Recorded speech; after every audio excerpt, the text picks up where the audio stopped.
It's the Practical Prayer Podcast pre-show on the New Thought Media Network.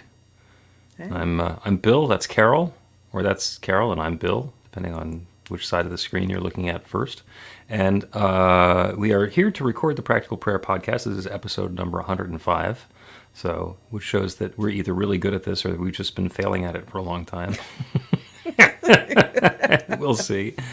And on New Thought Media Network, basically, we're doing this is the live studio audience. So if you have a question or a comment or a request, you can put it into the chat on your YouTube or Facebook stream, and we can take a look at it now. Or you can always go to bethelight.com, be-the-light.com, and there's a little comment on the podcast button there, so you can send us something, and we will take all of that under advisement.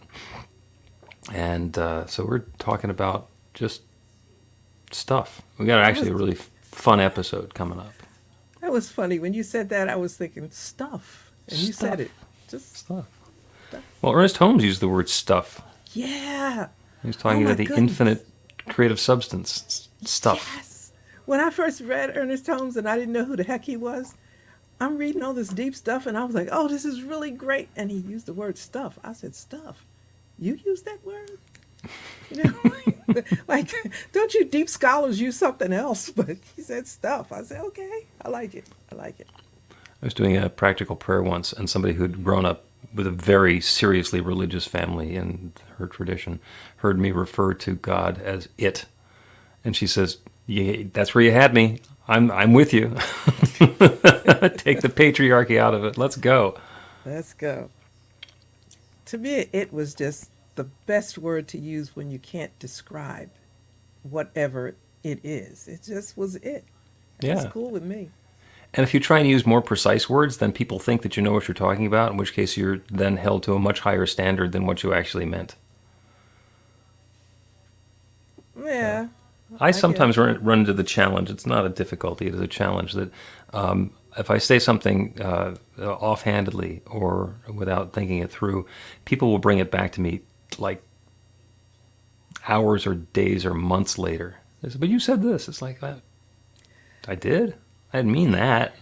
Yeah. You know what? It's like so much, you know, and you just, I try to be respectful, but it's too much to try to think ahead of how a person's going to take this, you know. My groups are all over the place. So I could say it to one group and they'd pass out and say, that's irreverent and we're not coming back anymore. And then they come back to tell me off, but then they say, well, just don't say that anymore. Or just, you can't figure. You know, yeah. Just got to go with it. My wife was teaching a class over the weekend, and it had a module was on diversity and inclusion, and some intentionally provocative stuff. And somebody went off, just like completely had her buttons pushed in the class, and it was traumatic to the point where, as my wife was telling all of her friends and family about it, I heard the story 6 times on Saturday afternoon. And she addressed it on Sunday morning, and it resolved.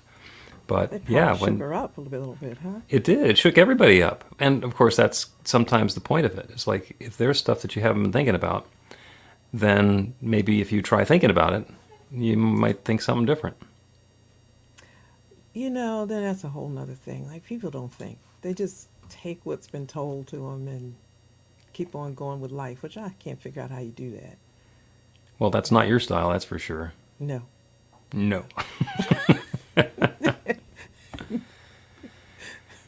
Well, let's do a podcast episode. I will press the open button, and then we will talk about truth and consciousness under a different title. Okay.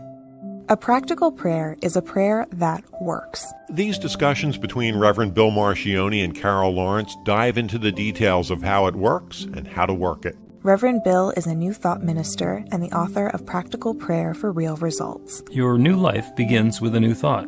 Carol Lawrence is on a spiritual quest, finding the New Thought teaching after decades on the pulpit in 3 different traditional denominations. I've got some questions. Together, they're exploring the philosophy and activities that come together from many of the world's religions to create the practical spirituality that is New Thought.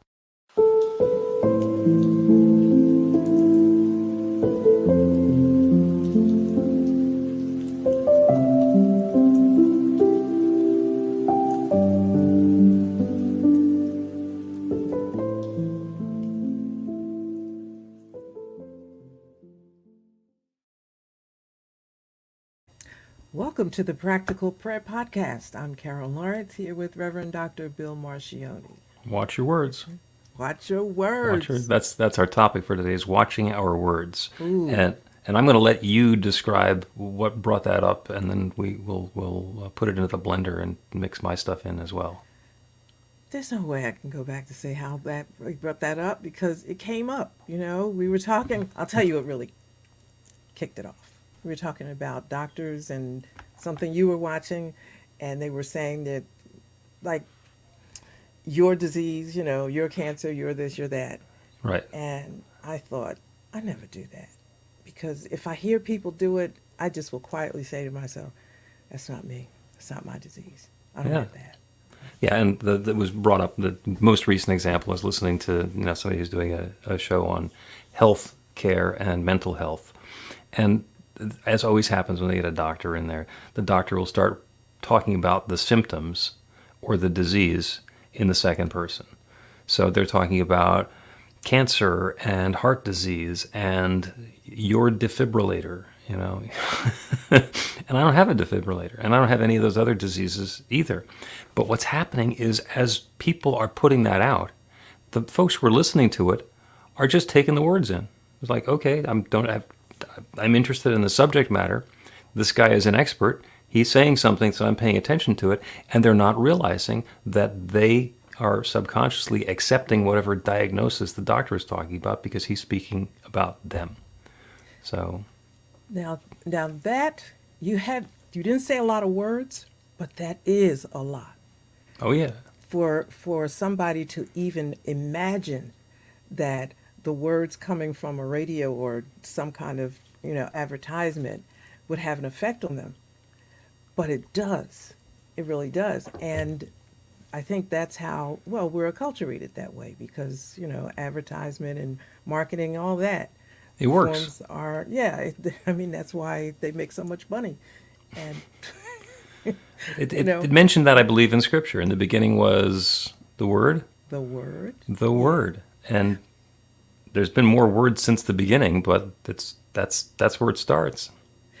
Yeah, and you know what I'm like, for me, I always say, just go slow. Just take it slow. What did you just hear? And what effect did that have on you? Just think about it. And the idea that it can have an effect is mind-blowing in itself. Because we do think we're in charge of everything. Was that me? You think you decide this and you decide that, but you're deciding based on the pool of stuff that was poured into your head, not just from mom and dad, but everybody else. And then if you don't pay attention to it, you become accustomed to just absorbing whatever it is. It becomes part of the background and the fabric of not of our life, but of our belief system. It is done unto you as you believe. And Yes. if people are pouring in words and you don't actively disbelieve them, then you could be opening to the possibility that they're true. And that is how undesirable ideas sneak in. Actually, that's one of the ways that undesirable ideas sneak in. That is big. And I'll say this, about 20 years ago, I guess, even longer, more than that, I got a diagnosis.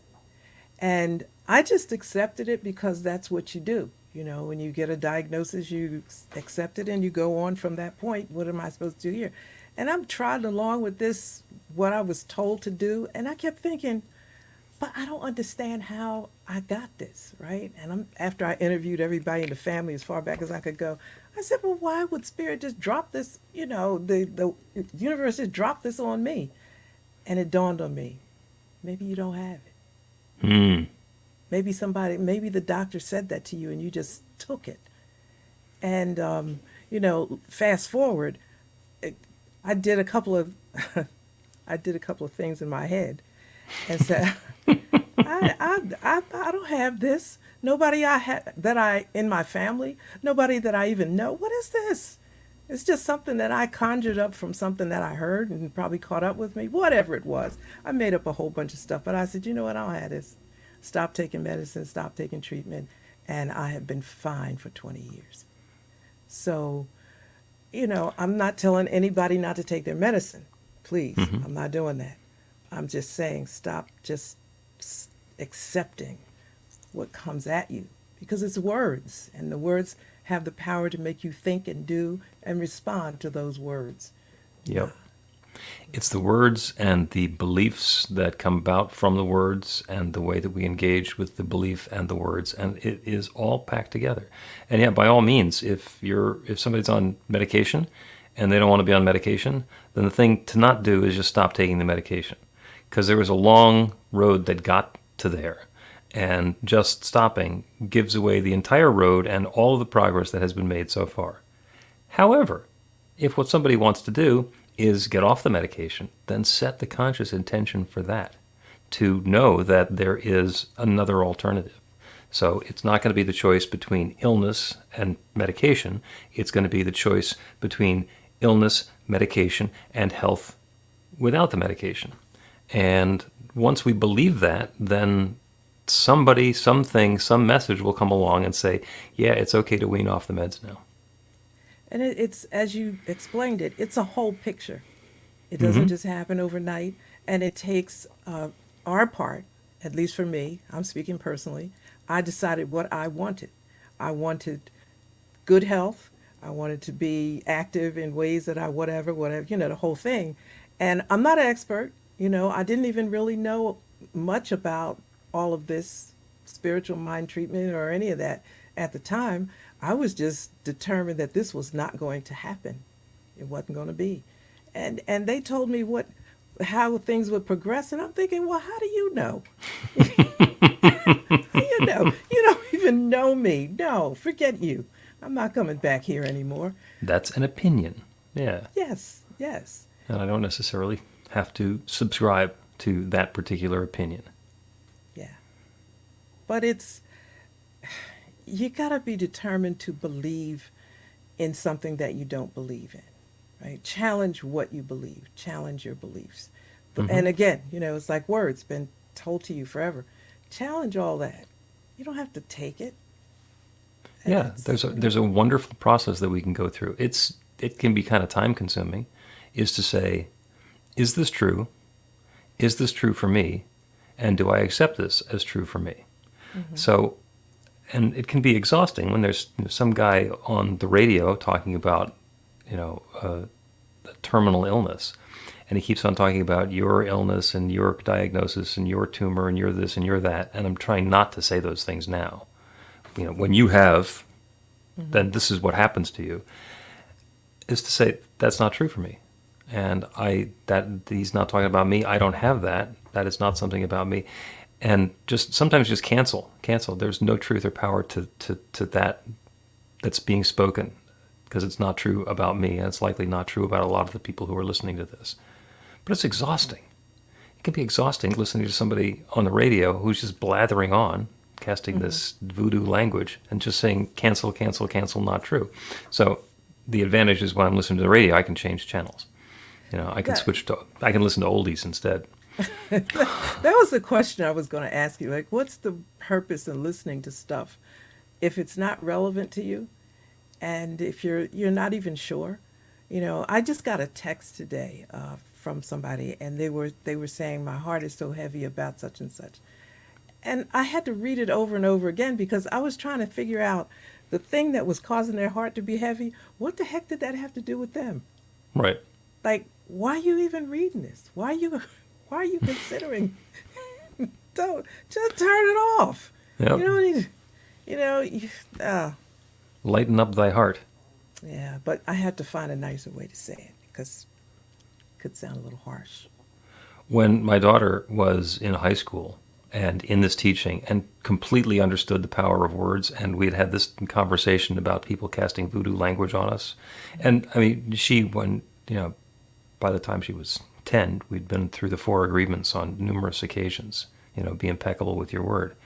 And she'd seen the cancel, nope, not listening to that, change the channel, and interrupting conversations around the house for a long time. Dad, don't say that about me.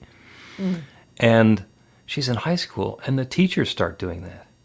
So she either argues with the teachers, and the teachers thinks that she's insubordinate, or whatever they call students who aren't going along with their stuff, or belligerent, or she's just got an attitude, and they're refusing to stop, and they're refusing to let her leave.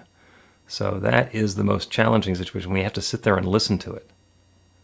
So she did double duty in high school of learning what she was supposed to be learning and not taking any of the untrue stuff for herself. But think about how that developed even her mind. Mm-hmm. Spiritually, but also mentally. I think that's just incredible. Oh, she's one of the sharpest people I know at listening to somebody say something and then being able to immediately cleave between what's true about that, what's complete nonsense about that, and also which part can she attack to make the person look stupid, because that's her personality. I'm sure she's adorable, but it's really, you said something earlier. You said that it's exhausting. Oh, yeah. And I agree with you, but my comeback to that would be, this is your life. Yeah. What else do you have to do but to protect your life? And it's exhausting, right, but think about the opposite. If you don't, what that's going to be like. It's not exhausting to sit there and listen and take crap in. That's entertaining in some ways, depending on your television habits and that sort of thing. Well, fine. And I'm not putting anybody down for watching TV because, I love the BritBox.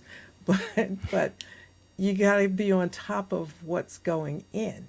And there's nothing more important to me than to protect my spirit, my life, because I'm still here. I have things that I want to do, and I don't want things getting in the way. So yeah, it's exhausting, but you got something better to do than take care of yourself.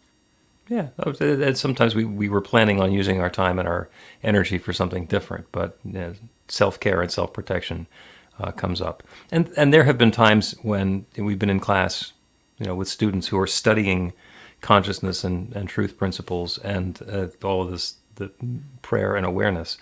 And somebody will say something, say, "Oh, we're just slumming with our language today." Yeah. I like that. Every once in a while we take a break from it. Speaking of breaks, let's take a break and continue this conversation about watching our words. Get inspiration in an instant. God calls are the gentle and uplifting moment of truth to help you remember that the bright light of God's love is shining right now as you. It's your God Call with Reverend Bill. Start your 2-week free trial today, and you'll get a phone call 4 times a week from Reverend Bill with an uplifting half-minute message filled with insight, wisdom, story, and fun. Let your light shine. You can answer the call to listen to it live or let it go to voicemail so you can hear it later. After the free trial, your subscription is just $5.95 a month. The details are at godcall.org. God calls are disruptive, intentionally. Whenever you write something, put on a gold star. They take you away from your routine to remind you about the truth of who you really are. They come at random times between 8:15 a.m. and 6 p.m., so you won't be expecting them. And somehow, the message is exactly what you need to hear at the time. Magic is loose in the world. It's a moment of motivation in the middle of your day. Find out more and start your 2-week free trial now at godcall.org. Welcome back to the Practical Prayer Podcast. I'm Carol, here with Reverend Dr. Bill Marchiony.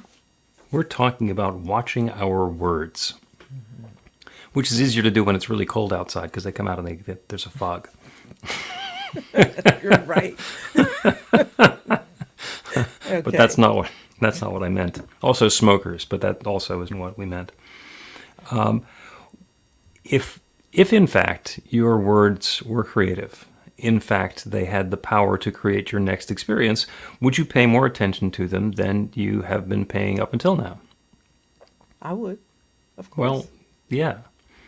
There's all the jokes we learned when we were a kid. The genie comes along and, grant your 3 wishes, and you want to save one of them, and find yourself whistling the "I Wish I Were an Oscar Mayer Wiener" song, and suddenly, boom. So, those are cases where where we really want to be careful. But and our words are creative. They're not necessarily creative instantaneously or with a puff of smoke, although it can happen that quickly. You were telling a story about going to a big fair, and everybody's telling you, "Oh, don't even go because there's no parking." It's a huge fair, lots of people there, there's no place to park. And you did what my favorite technique is, which is to set your intention for the perfect parking space, perhaps do a little practical prayer, and then drive right up to the place where you want to park. Absolutely. Yeah. And there's a spot. You parked right across from the place. Yeah. And there were others in the car with me that said, "I can't believe that just happened." And thank goodness you did. Yeah. And 'Cause I had no doubt, actually. I just if figured you joined in their disbelief, there would be no parking space for you there. and we'd go back home. Right. Yeah. With them saying, "Yeah, this will never work." I've told this story before, but again, it's about my daughter. We had to go to the King of Prussia Mall the day after Christmas. And we're getting there, she was like 13 or 14. She's just dissing us and giving us "I can't believe we're trying to go to the mall the day after Christmas. There's not going to be any place to park. You won't be able to park anywhere in town. Everybody in the world is going to be there." So her mother and I are sitting in the front seat and said, "Well, we'll do a prayer for perfect parking space." And you can hear her eyes roll like a window shade that's like missed its stop, 3 or 4 rotations around. And so, almost jokingly, we did the prayer, the practical prayer together, because we both understand the technique. We did that back and forth, setting the intention for the perfect parking space, revealing itself at the perfect time, and everything fitting together in absolute sweet harmony and perfection. And we were going to the Macy's. So I drove right to the entrance to the Macy's where we wanted to go in. And of course, the whole parking lot, so there's not a parking space anywhere. And as we came down the aisle, somebody came out the door of the Macy's, walked to the car that was in the closest parking space, and pulled out in such a way that even if somebody else were there, they wouldn't be able to get into the space before we could. Mm-hmm. Mm-hmm. We pulled into the parking space, and there's just silence from the back seat. Just silence. And then finally she says, "Okay, that was pretty cool." But our words work with what we believe, or it could be the other way around, right? The Bible says, "Out of the abundance of the heart, the mouth speaks." Mm-hmm. So if you don't believe it, you're not going to speak it. So it goes hand in hand. You could speak it and be joking, but I believe it. I believe it. And people, and I've talked to people about parking spaces before, and they say, ask God for something simple like a parking space. And I thought, okay, well, whether you think you're asking God or whatever you think. Wait a second. You're going to waste God's time? Yeah, you're going to waste God's time. It's an infinite presence. God's got nothing but time other than infinite matter and infinite energy and infinite intelligence. So what are you going to waste? Really, I sound like I'm talking to you. I'm not. I'm talking to your friend who thought that you were wasting God's time. Listen, David said, "I don't concern myself with things too high for me." I remember reading that many, many, many years ago, and I said, "You know what? That's really cool. It's not my business what God's doing, right? I just need this parking space. I need to get this parking space because I don't have the best shoes on, and I need to do this now, right?" Mm-hmm. So I apply it to everything, and by no means am I perfect at it, but I'm telling you, I'm conscious of it. And it's not like it works. It's like I expect it. Yeah. Do you know what I mean? I expect it. I'm not wondering if. I'm just like, okay, I know there's parking spaces out here. I just need to wait till somebody points me in the right direction. Mm-hmm. Yeah. And we can think of it as, God giving us the good that we're seeking, or we can think of it as just being predisposed to happy coincidences. Because the fact of the matter is, every one of those parking spaces at one point was empty. Mm-hmm. Before the event started, there was nobody there. And then people started coming, and the parking spaces started getting filled up. And then people started leaving, and the parking spaces started emptying. And so it's not about conjuring up a parking space out of nowhere. It's about being in the right place at the right time so the person who has to leave right now is getting out of your parking space right as you drive up. Yeah, you know what? It's just so many ways that you can approach it. It's good. It's like, I need this good. This is going to be good for me. This closed space is going to be good. And so I am either attracted to the good or I believe that the best is going to happen. I just go with that flow. And whether I deserve it or not, that's a whole nother conversation that we could talk about forever. Right now, I'm looking for good. Yeah. And you have the assumption that you deserve it. Maybe I 'Cause- do, maybe I don't, depending on Well, what you if think. you- I don't care. If it's showing up in your life, there's a belief somewhere in there that either you deserve it or you don't not deserve it. I don't If know you about th- the deserve. I have to think about that. If I- there's good that's available to you, and you believe that you don't deserve that good, then what's your belief? Your belief is that you shouldn't have it. that's if you go that direction. But yeah, I think that God is good, period, right? And God resides in me. That's what I believe. In me, through me, as me. That's good. There is nothing else. I'm like, what else is there? Do I do things, if you take a judgmental perspective, do I do things that are not good, that are deserving of a slap on the wrist? Yeah, but what's okay, but God is good and God is in me, and whatever this slap on the wrist, we'll take care of it in time, but it's good. Like, it's just good. What's the debate about this? Yeah, because then that's the thing. That's the thing, that God is good sometimes, not all the time, or God withholds good. Yeah, come on. I don't. Either God is good or God is not good. What is it? Right. I think it's good. Yeah, I mean, And that's your point. The rain falls on the just and the unjust. yes, So even if somebody doesn't deserve it, they're going to get some rain. exactly. Exactly. I mean, I'm trying to watch my mouth, right? Because I'm on this, global network here, so I don't. But people do a lot of stuff, and stuff happens in life. You don't stop and stay in the crap hole. You want to get out of it, live like you're out of it. That's the only way you're going to get out of it. You can talk all day long about people, or people will point their finger and help you understand how lousy you are and what a jerk you are. I mean, you're not going to get anywhere like that. So one day we're going to talk about the guy, the Good Samaritan. The focus is always on the Good Samaritan. And I always think about the poor guys. I call him slapped up on the side of the road. He needed some help. Everybody was passing him by. Look, get up. Get up. And you act like you're getting up. Good is going to come. Somebody's going to come. Something will come. Well, this maybe too he was shall thinking pass. about getting up and the Good Samaritan showed up. Yeah, you have it as you believe. What you got to lose, right? Well, and we always have the opportunity to up-level our own consciousness, our expectation, and our thoughts about the good that's possible for us. And that creates a tendency in our thinking that can attract more good into our lives. We don't have to dictate everything that's going to happen and the way it's going to happen. We can say, good is coming to me now. And if we know what we mean by good, then there it is. And there are lots of ways to incorporate that into a prayer. In fact, let's take a break, and then when we continue, we will do a practical prayer on just exactly that sort of good. Good.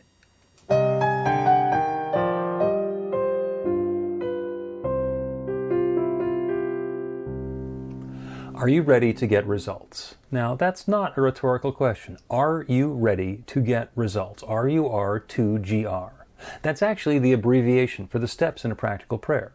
Recognition, unification, realization, gratitude, and release, with a couple of extra steps in there in case some doubt creeps in along the way. RUR2GR.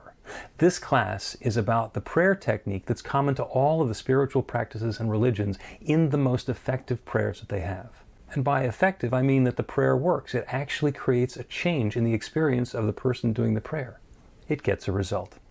We're going to begin with theory, and then we're going to take it into practice.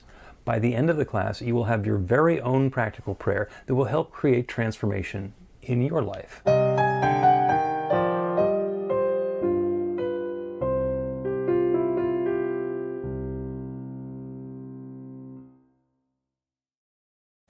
Welcome back to the Practical Prayer Podcast. I'm Carol here with Reverend Dr. Bill Marchiony.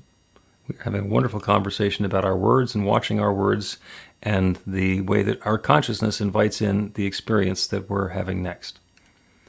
And there's lots of ways that we can describe that in very complicated language. But for the purposes of this prayer, we're going to identify good in whatever way it applies to each of us listening, because it's different. I can't say this is the good experience that's going to happen for everybody and then have everybody want the same thing. Because some people want to have a job and some people want to retire from a job. And if you have one prayer, then it's not going to cover everybody, except if we make it be a prayer for our good is on its way to us now. So if you'd like, you can get an idea of what you mean by good. Does it have something to do with your health and well-being, with your physical comfort? Does it have something to do with your finances or your prosperity, or the sufficiency that you're experiencing in life? Does it have something to do with relationships, with love, with either romance or family or neighborhood or that coworker who seemed to be so challenging up until now? Does it have something to do with your creativity, the way that you're sharing yourself and doing the work that you're doing in the world? Does it have something to do with your spirituality and your awareness of the divine presence within? Because those are all different ways of experiencing good, and I'm not going to choose for you, because this word is for everybody. So as we turn away from the stuff that's been happening that we have labeled as good or bad, and get the idea of the flavor and the tone and the texture and the nuance behind the experiences that we are seeking, as we open ourselves to the awareness of that good and the understanding of what that means, there's the possibility of knowing that that good exists. For us to have an idea about it, it has to exist somewhere, somehow, for someone, in some place. It's an infinite universe. There's a lot of room for that good to already be coming into experience. And there's one infinite creative power that has created all of it. That divine source, God, nature, spirit, the Big Bang, whatever it is that has brought all of this into being, that creative power has created each of us. That creative power is creating our next new experience now. And that next new experience has every possibility of being the good that we are seeking. And so for each one here, as we open our awareness to that divine power and presence that creates everything, we can acknowledge and recognize that it has created each of us. We are each, because there's nothing but God. There is nothing but God's divine creation. So that means that we have to be it. It's not possible that we are outsiders somehow. So as divine and perfect expressions of that one infinite creative intelligence, that one creative power, that one source, that one love, we are free to choose the good that we are seeking as well and open ourselves to it.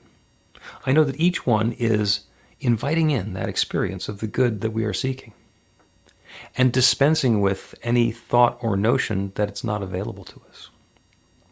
Good and more good and more good is available. We can have as much as we can experience and embody, and it doesn't diminish the world in any way. It is an infinite universe. All of the good that we are seeking, all of the good that we can open ourselves to is open and available to us now. This good is unfolding now, in its own way, for each one who is listening to this prayer. Good and more good is on the way. And it shows up in joyous, wonderful ways, and we get to tell wonderful, happy stories about it, and we can let it be significant and prove a point if we want it to, or just coincidentally have things get better if we want to.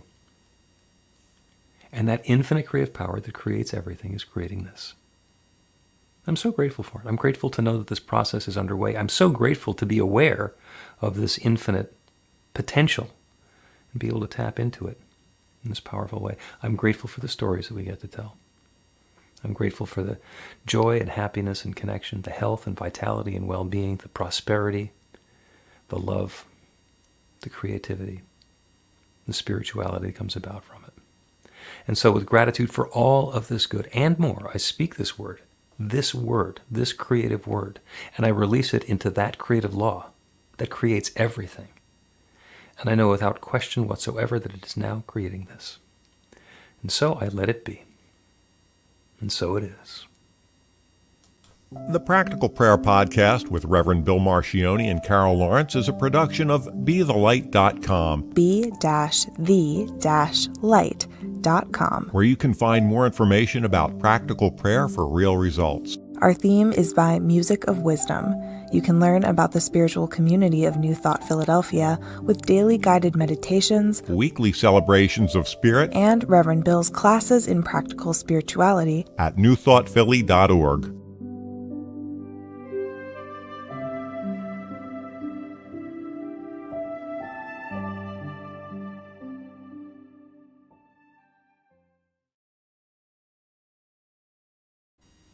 And that's a wrap on episode 105 of the Practical Prayer Podcast. I'm still wrapping my mind around 105, 104. Sometimes it seems like we take on something that's, quote, big in an episode, and it seems bigger or different. But I'm not sure that's the case. That might be just something that happens because it's a week between episodes. Well, it's all big, and depending on where you are in your theology, that determines how big it is and, new it is. To me, something always comes out new from it.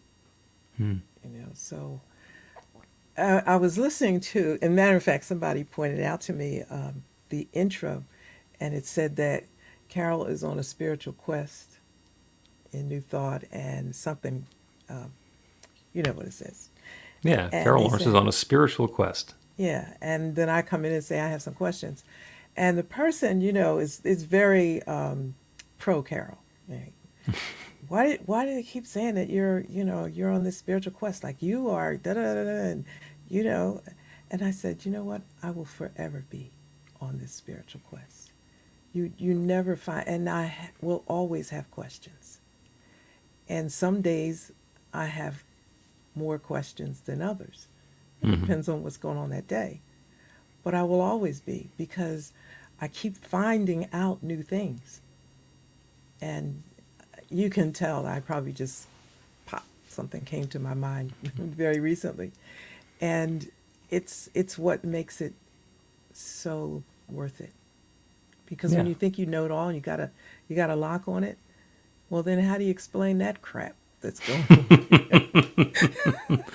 Yeah, and what I would say to your Carol fan friend, and listening to our intro, is it's showbiz. These are the roles that we're in, and the fact of the matter is, you could very easily, and probably are, teaching high-level New Thought classes to a bunch of different people in the context that you're doing, and don't need me. And you keep on learning stuff because that's the nature of who you are. And I keep learning stuff too, but I'm here to spout. So, and you're here to ask questions and to tip over the spout. So those are the roles that we have in this particular bit of showbiz. I'll just leave it at that. Yeah. Are you teaching classes? Of course you are. Of course. But do you call them New Thought classes? Not really. Okay. Just talk about thinking. My blog that I've written for 100 years is called Just Thinking. And then another thing is called Creating Amazing. So that's creating an amazing life and how you do it. And so I like the idea of flow and flowing in a positive, believing the best direction. But you can only do that if you believe that there is better, best, and that it's there for you. Because there's a lot of buts out there, a lot of buts and yeah, but, and what about this? Yeah, but So, yeah, but. Yeah, but. Yeah, but means no. You know what is amazing though, when I'm doing classes and I'm always studying, and going back to find further back ancient wisdom and all that. And new thought has been around for like forever. And I was wondering if it wasn't called, it couldn't have been called new thought because that's not the kind of language back there in those days. But then they'll say, well, this person is a new thought author. And I'm thinking, you know what? They're just like spiritual. They just understood how it works. And then by the time you discovered this person, 500 years ago that knew how it works, now you call that person new thought, which is wonderful because I think new thought is such a beautiful term. I love that. But let's be honest.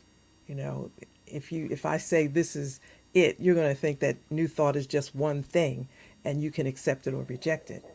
Right. I don't see it that way. I don't see it that way either. But then again, one of the most powerful metaphysicians in history was Jesus. Yeah. And Jesus' followers don't tend to think of him as new thought because they think of him in context with other religions that they're already involved in. So they don't really think that they need a different discipline, even though when they're doing what he said, it's new thought. And, when you get up to where we are now, people say, well, Jesus was new thought or Jesus was a metaphysician. They didn't use that term then. But I think that's he was a healer is what they used then. Right. So to me, that's the beauty of truth. You can use the words, but what's beneath the words? It's the reality. It's the truth of it. And when you think of it that way, like the things that separate us come down. Those walls and criticisms come down because we're approaching the same thing from a different direction. So don't put a whole lot of labels on things. We're comfortable with labels and they do help us. I understand that, but they're wonderful except when they bring about a sense of separation. Exactly, but they're not to the exclusion of some other interpretation of the truth, or let me say language, because religions have different languages or lexicon. Right. And because I use this term does not exclude the truth that someone else is speaking using different words. And so a lot of times when I'm talking to people, they lay down their arms when you look at it like that. And so I'm not trying to tell you you're wrong. We're looking at the truth behind the words. Right. The power of and. Yes. Would be another great episode. And I am not happy with not saying to Shay, Michelle Davis, Shay Bird. They pop up because they're on the comments. So, hi. I just feel rude when somebody's there and I don't say hello to you. So, hello. Hello. And Allie Benjamin, who gave us a heart, I think, on Facebook. Yeah, you see that side. I don't see that side. I wish I could say hi to everybody, but if I see you, I just want to acknowledge you. Well, thank you, everybody who is watching live or on the live stream. And again, a reminder that if you have a question or a prayer request or a comment, you can put it into the website at bethelight.com, be-the-light.com, and we will address it. We may or may not do what you ask, but at least we'll address it. And if you have a criticism or something judgmental, you can keep it to yourself. No, just kidding. I've had enough of that, I will see you next time.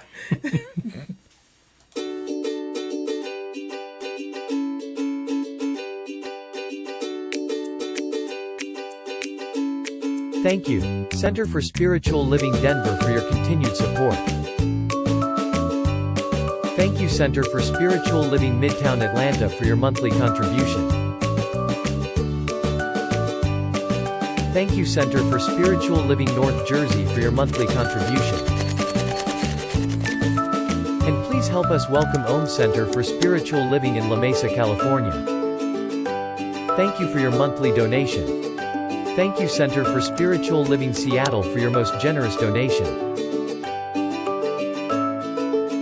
And a special thanks to Hefferlin Foundation for your generous technology grant.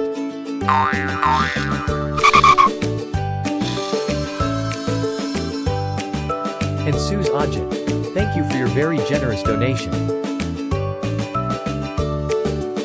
And a super special thank you to Dr. Tracy Brown, RSCP.